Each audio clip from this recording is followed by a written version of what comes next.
On the programme this week, why the switch to digital terrestrial television should be good for South Africans.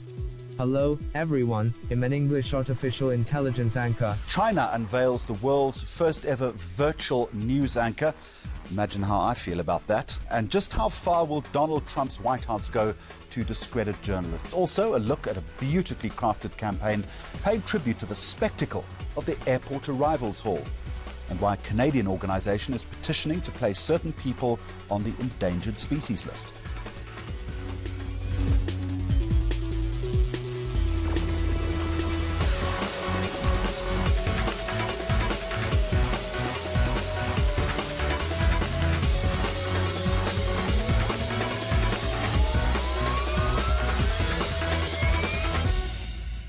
Well, a very warm welcome to you, and let's start with this. South Africans have been patiently waiting, and I underline that, patiently waiting for the switch from analogue to digital broadcasting for a long time.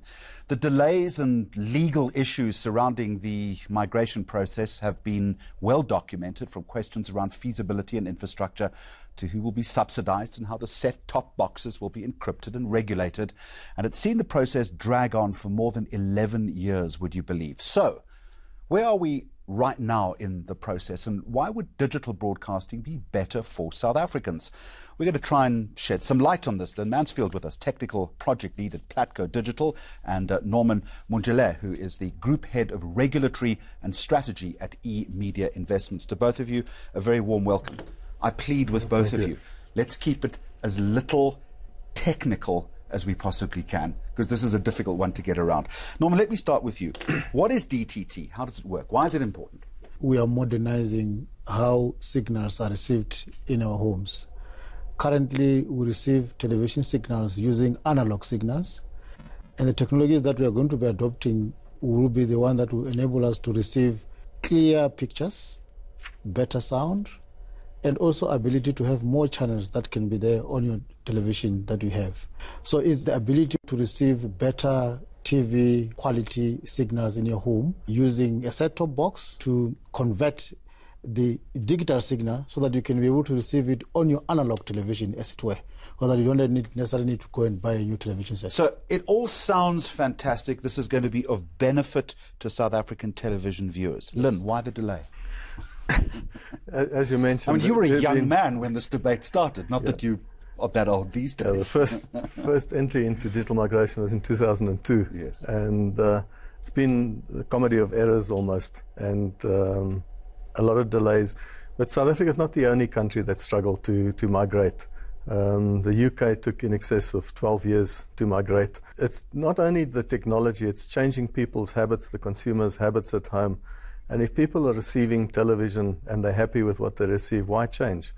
So I think a lot of what is needed is to explain the benefits to people, why they need to do this and how they will benefit. And Norman, has that been the problem, that the television industry that itself has not been adept enough, has not been smart enough to actually explain those benefits? Or does the fault lie in the regulatory space? We do have the policy and regulatory framework that is in place. But I think our inability as a country to explain to the men on the street, men and women on the street, in terms of why should they migrate. Because their views that, why should I migrate if I'm still receiving the channels that I'm receiving? Whose fault is that?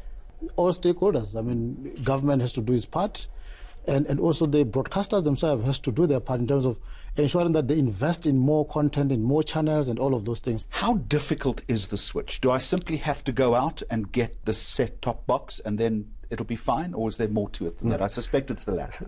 If people have a television set, you can retain that. The ones from the good old days. The good old days. Yeah. You can retain that television set. All that means is that you need a set-top box or decoder in between your antenna and the television set to convert the signals to analog to display them on the television set. Can that happen right now? That can happen right now. Right.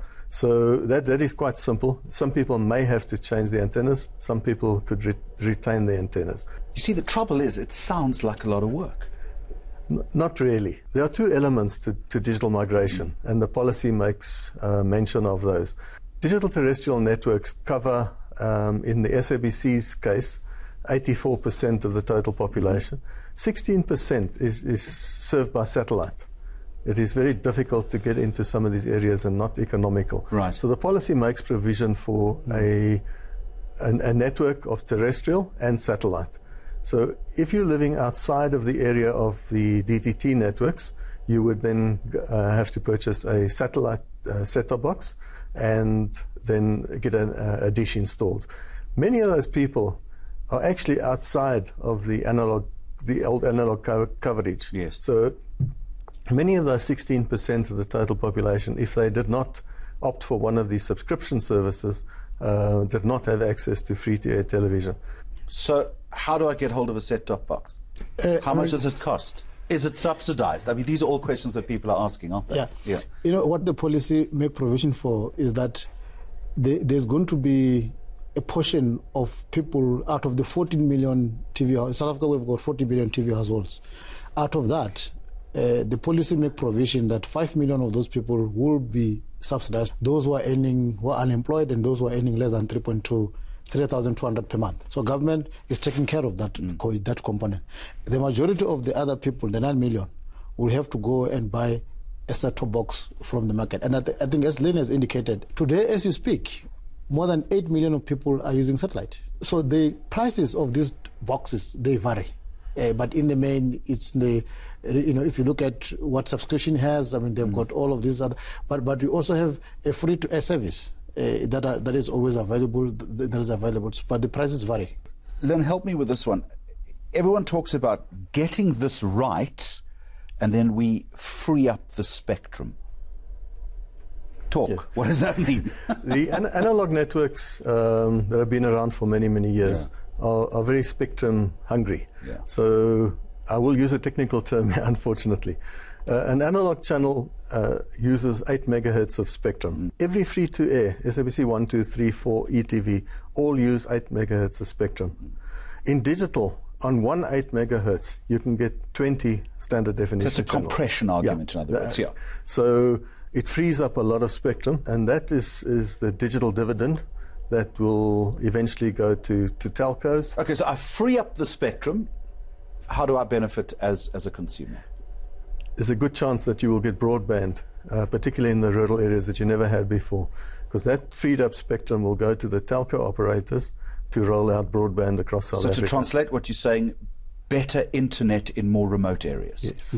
Which is what we're striving for. So not only will you get more content, you will also get access to internet. When can we put a final tick on the box? When will you and I, the three of us, stop talking about this?